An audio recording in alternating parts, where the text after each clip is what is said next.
weekend is Austin, Texas, the Circuit of the Americas. By this time here, you're facing right into the wind. You can hammer that throttle pedal like mad out of here. Yeah, the atmospheric quota is so awesome. He shouldn't really worry. He's going to have a great career. Hey, welcome back, and this weekend is Austin, Texas, the Circuit of the Americas. A fantastic track. It was newly built like 10 or something years ago, and they really tried to put like the best of every track in the world together into one.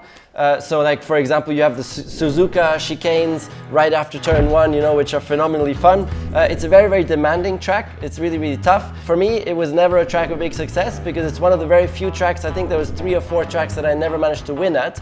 And this is one of them. I finished third in 2014, 15, 16, all the time behind Lewis. Just couldn't get it done on this track. I think it's also one of Lewis's strongest tracks. And before we get started, as always, you have the chance to win something here. So the question for this week is, so far, who do you think is the best performing driver of the year? I look forward to your answers below. Now let's jump right into the hot lap first, show you a fast lap, and then I'm going to go into a slow lap and explain you all the details.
So here we go. So of course, it's important to get a good run out. Now it's 8th gear. You're going uphill, so you're going to be able to brake really deep and hard here. But the interesting thing is that it's very, very wide, the track here on the entry, and very narrow on the exit. So the apex is not actually where the curb is. So this is a really interesting thing. So it's a very late turn in, and the apex is somewhere out here. This is the apex, and you're 3rd gear by now. And so only after the apex do you then touch that. And that's because you try and make one as big as possible radius. And since the curb there is not actually in the middle of the corner, it's much later because the exit is just much more narrow from the track. We'll blend you in a quick view from the top so you can see that. So the apex is actually further out. So that's something to get used to and a bit difficult. Then anyways, exit is pretty easy, accelerate full out there. And here now in this section, this is the fast S from Suzuka. It's easy flat in qualifying. It's just, well, most of it until the last part. So it's just important to be as smooth as possible on the steering wheel. And you got the wind from the front here because the wind is coming from the north on this track. So through this section, it's just insane the amount of grip you have. And so really small steering inputs, straight line it as much as possible, as close as possible to the orange curbs without touching them, because if you touch them, bang, that's going to hurt. And this last part here, you're arriving in 7th, you downshift quickly in 6th, you just lift off ever so slightly, and then it's double apex. You hit the first apex, you go out wide, and you hit the second apex here. Double apex, okay, 6th gear. Then stay middle of the track, and then here it's so important to flick the car in and nail the apex here. If you go too late and you're out wide, you lose so much time going out wide. If you go in too early, there's a big orange sausage curve. If you hit that, that's going to destroy the car. So if you go in too early, you're going to have to correct, steer out again, then in, and that just loses you so much time because it means you went in too sharp into the corner, have to steer out again, so you're going to go out wide. So ideal is all the way up to the sausage curve here, like that. It's still 6th gear actually.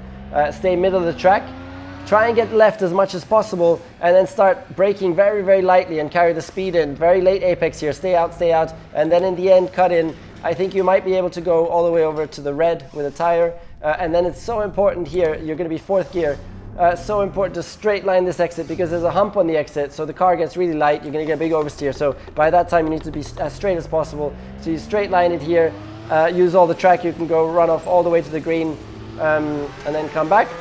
Okay, and now here you still got the wind more or less from the front, I believe. So braking at 100, again very late braking, again the track is wider on entry than on exit, so the apex is out here, only then you touch the curb afterwards.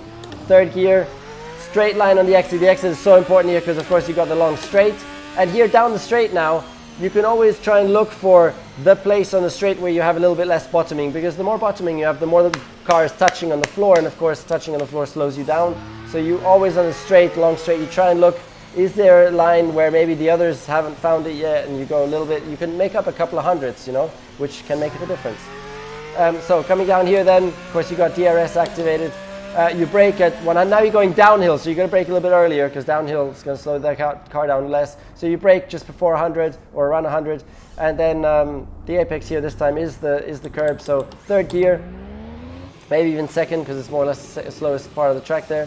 Now it's interesting because the wind, remember, in the Suzuka S's was from the front. Now it's actually from the back here, and this is difficult in this section because here you got the wind from the back on the exit of the corner, so traction horrible. Braking for the next part also horrible because wind from the back. Because I mean, imagine here on traction you're doing about 100 kph. If you have a 30 kph wind, the car is thinking that it's actually only doing 70 kph, which is a lot less downforce at 70 kph than 100. So you just on traction is really, really difficult. And if you have gusts as well, that can really like suddenly snap unsettle the car. So it's really difficult with the wind from the back. And braking here as well, wind from the back, so same. And then as you turn around this corner, you feel how you start to build up grip as you're turning around. And then the more you start facing the wind, the more grip you have, so the more aggressive you can. And by this time here, you're facing right into the wind, you can hammer that throttle pedal like mad out of here. So it's really difficult to judge that, and it's so like powerful, the wind direction on the car. So here, upshift, 4th gear then, try and get back to the right as quickly as possible. Brake very carefully here because you're steering so much when braking that the inside front is almost like up in the air, so it's really easy to lock the inside front. So usually you put the brake balance rearwards for this one, or increase the engine braking. And then try and stay quite wide here. 3rd gear very late, chop in very late, and then the exit here is so important to get it really powerful. Straight line exit, again the wind from the back, so now the grip has changed again, so it's really difficult. So power down even with the wind from back. Here, this corner is flat, but it's so important to carry the speed through, maximum speed through one steering input, because that's how you're going to drag the least speed, even though there's 3 different apexes. One steering input, you got to get used to that. Pretty easy then once you get used to it. Okay, then stay right, 6th gear, downshift to 5th, I missed the apex a little bit there. Anyways, one steering input there, carry the speed in now. Very light early braking, little braking to not unsettle the car, and then carry just as much speed through as possible, hit the apex, run out wide all the way to the AstroTurf, come back. And now the last corner is pretty interesting because the start-finish straight line, so to end your qualifying lap, is quite soon after the last corner. And so that changes your approach to this corner completely. And that's something where the most experienced drivers will really be able to make a difference. So here, it's all about making the time up on the entry because the exit is not important because there's going to be the end of the lap pretty soon after that. So here, completely different approach to this corner than you would be in the race. And it's just brake super late, straight into the corner, so you can brake deep, so you dive straight for the apex, carry all the speed in very late on the downshifting, then somehow after the apex get that car turned, get the car turned, get on the power. So by this time now you're going to be losing time, but you've made up so much time on the entry that you will never lose all the time back again by the time you get to the start-finish straight. So it's really a different approach here, and that's all the complications that you need to think of on a lap like that. On the qualifying, here's the end of the lap then. So I hope you enjoyed it, and now we're going to jump into the Q&A session. So question 1 from Sash. Because of the many curbs in the US circus, cars will use a softer suspension setup. How much do softer suspension setups compromise the aerodynamic stability? So you're right, there's many curbs, but you can't really use a softer suspension setup for this track because there is so many high-speed sections. So the first sector, there's a lot of medium-speed, high-speed corners here. So it's really quite a relatively stiff setup you have to use, which is difficult because stiff setups make it very difficult over curbs and bumps. You know, you'll always feel the curb a lot more. Boom, it knocks you off. So that's why sometimes you have to entirely avoid the curb then, or just be very, very careful. Question 2, Alfredo. Max Verstappen said that Kota is all you want from a racetrack. Do you agree with this statement? Well, no, I don't agree, but yes, it is a great track. It has kind of the best, or tries to have the best sections from all tracks around the world. Like I said, Suzuka Sector 1, so that's very fun. But I wouldn't say it's the best track in the world. But yeah, I mean, definitely a good track. Question 3, Stavros. People love the atmosphere at Kota. Does it affect you as a driver? Yeah, the atmosphere at Kota is so awesome because especially all the Latin American people from Central America, they all come. And so it's a big, big party, huge atmosphere. So it's really fantastic to have that race there. And no, as a driver, does it really change much? Not really, but you do enjoy to see the spirit there, especially like on the pre-grid, you know, with the celebrations and the US national anthem. That's quite special. Question 4, Christian. What's your opinion on Lando's race ending in Sochi? It was heartbreaking, and sport can be so tough because Lando did everything perfect until that moment in Sochi, and 3 laps from the end. I mean, come on, how unfair is that? You're doing everything perfect, you're about to win your first race, and then 3 laps from the end it starts raining a little bit. I mean, that's crazy. Sport can be horrible. And then I think in the end it was a little bit the team that gave him a bit incomplete information.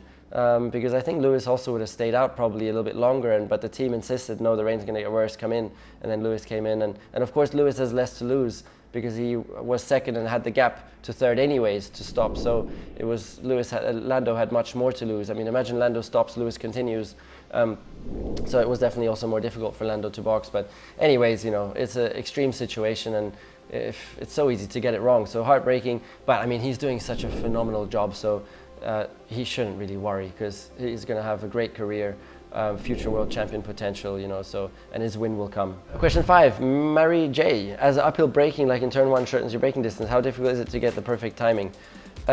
Yeah, uphill braking does shorten the braking distance because you have so much more grip because you're braking into the, I mean, because the banking itself already decelerates the car. It's just a matter of getting used to the braking point, really. And then you don't compare it to other braking points downhill. You just get used to what you do in this corner. You know where you brake, you have a feel for it. So it's kind of separate. And so it's just lap after lap, you start to understand where the braking point is. Okay, that's it. Thanks for watching. Again, you have a chance with the best comment below. If you get the most liked comment, most thumbs up, then I'll send you a surprise gift. The question is, who's your standout driver of the year and why? Who's done the most amazing performance this year, which driver, why? Look forward to your answers. Thanks for watching. Subscribe to my YouTube channel. Enjoy the race weekend. Bye-bye.